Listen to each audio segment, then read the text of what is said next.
Buenas noches, señores. Buenas noches. Estuvimos esperando aquí. Bueno, ya estamos aquí, no se preocupen que hemos llegado. Una vecina que gritaba como... Subid conmigo, por favor.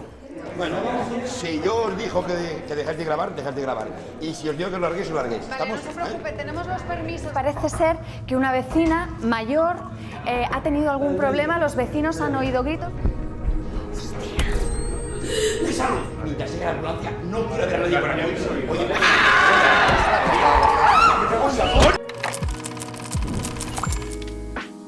Despite the oversaturation of found footage films throughout the 2000s, thanks in part to the release of the Blair Witch Project, REC exploded onto the scene in 2007 and showed us how chilling the genre can truly be.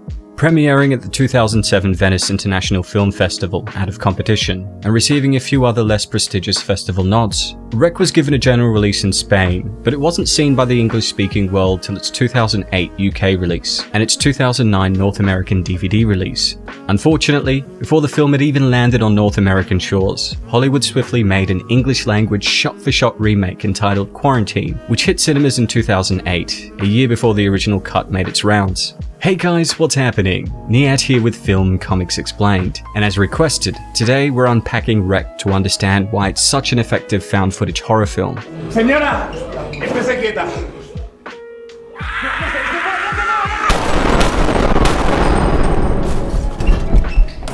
While REC has received significant praise, its key components are nothing particularly new. Found footage films or films depicting demonic possessions and infectious diseases need absolutely no introduction. However, as scholar Xavier Aldana Reyes points out, REC manages to sidestep the possible shortcomings of this narrative framework because, in it, taping becomes synonymous with witnessing.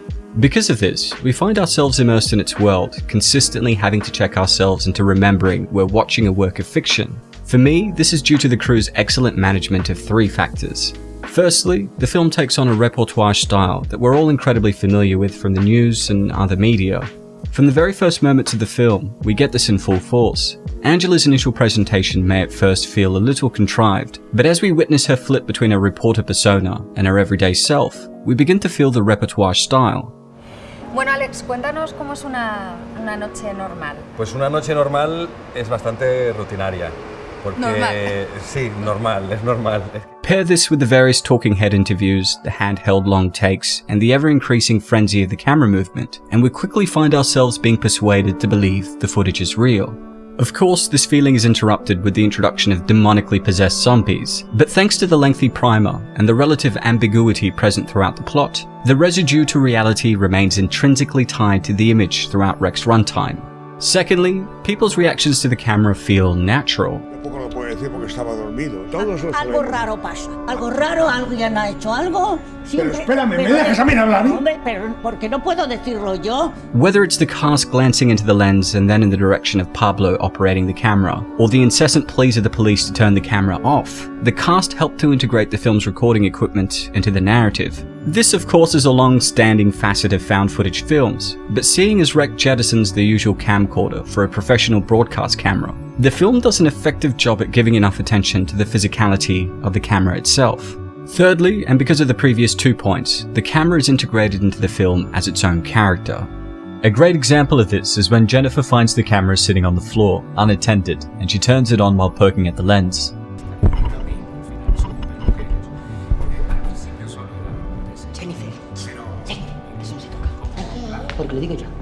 This leaves us in a liminal space where we anticipate action, as we always do in stage cinema, but none comes, as there's nothing to be captured at this moment. When Pablo does eventually return to the camera, he notes that it's still on, and that its lens has been smudged, further distancing the camera from the character. This reassertion of the presence of the camera allows us to truly feel that the events we're watching could be true. These three factors are fundamental to any found footage film, but it's hard to find another that does all 3 points better than REC. The key reason for this is that this mode of presentation transcends a narrative device for interesting storytelling, and instead goes to the very core of REC's themes. REC begins with an awkwardly uncanny 2-camera presentation from Angela Vida, a young reporter of a little-watched TV segment called While You're Asleep, who acts as our guide throughout the story. She and her cameraman Pablo find themselves in a fire station, hoping to elucidate the life-saving events which were a norm for firefighters. Hombre, por fin. ¿Qué Mujeres en el parque de bomberos. ¿Pero dónde vas? ¿Dónde vas? Mujer, que no te dé vergüenza. They visit some mundane locales around the station, conducting some talking head interviews, before following some firemen that are called to a building filled with hysterical tenants reporting screaming from one of the apartments. While the police try to shut down Pablo's camera, Angela insists that they have permission to record. Resultantly, we're taken up to the room and witness the disturbing sight of a woman completely covered in blood that attacks one of the officers. As they rush to put the injured officer in an ambulance, they find themselves locked in, sealed off by health authorities. With more people coming under attack from the infected, it becomes clear that all exits have been sealed off due to a potential B&C protocol pertaining to a biological, nuclear, or chemical risk. The residents then reconvene and treat the wounded, while Pablo and Angela conduct more talking head interviews. Most of these see the tenants pointing the blame in all directions, with the girl's mother claiming she will sue, and the elderly Caesar playing the xenophobic card. Son los chinos estos que comen el pescado crudo. El pescado crudo y un olor. We also learn from Jennifer that her dog Max was sick and had been sent to the vet earlier. A medical expert in a hazmat suit soon enters and asks to see the infected, explaining whatever this contagion was, it spread through saliva. Being pressed for answers, he also reveals that the situation was flagged by a vet who had received a dog with rabies-like symptoms, that pooch, of course, being Max. The girl then attacks her mother and all hell breaks loose, with the infected hunting down the remaining survivors. Escaping into the penthouse, Angela and Pablo uncover a seemingly abandoned apartment filled with old images, religious symbols, and aged news reports regarding a possessed girl from Portugal. A tape recorder reveals that the resident that lived there was on a mission to find a cure to this demonic possession that caused a mutation of a particular enzyme in the possessed, essentially explaining that the affliction was a zombie-like contagion spurred on by demonic possession. Huddling behind the damaged camera, they use night vision to spy out another nightmarish figure lurking around the apartment. But as the pair clumsily make a sound, it lashes out, tearing Pablo apart before dragging Angela into the darkness, ending the film with one of the most iconic horror moments of the 21st century.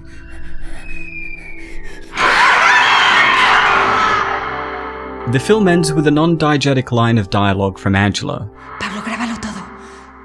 Por tu puta madre.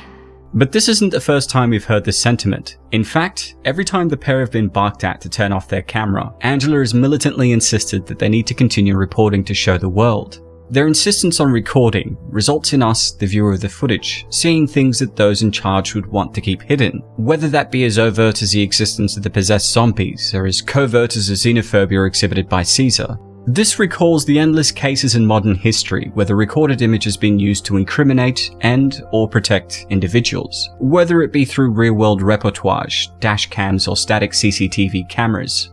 Given this, it's hard to understate the impact that recorded images have in shaping our understanding of what is, quote-unquote, really going on. Rec, however, goes a step further than this, turning the camera from a simple recording device into a literal tool for survival.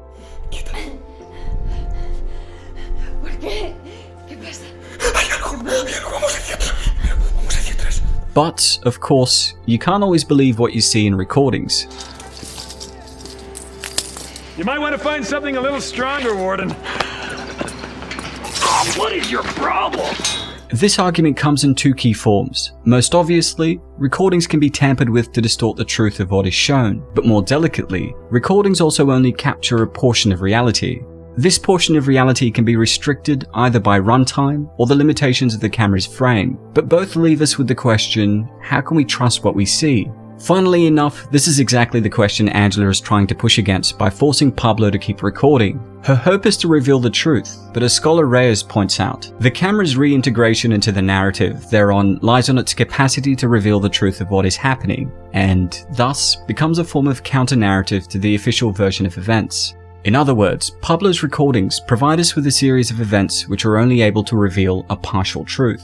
After all, we're never shown what is happening outside, what happened to the dog Max, nor do we know what happened after Angela is pulled away. Simply put, the camera has only revealed some partial truth of the events, just as any reportage camera has its limitations. This is exactly what makes Rec's presentation of found footage so powerful. Its adherence to the limitations is why it feels so real.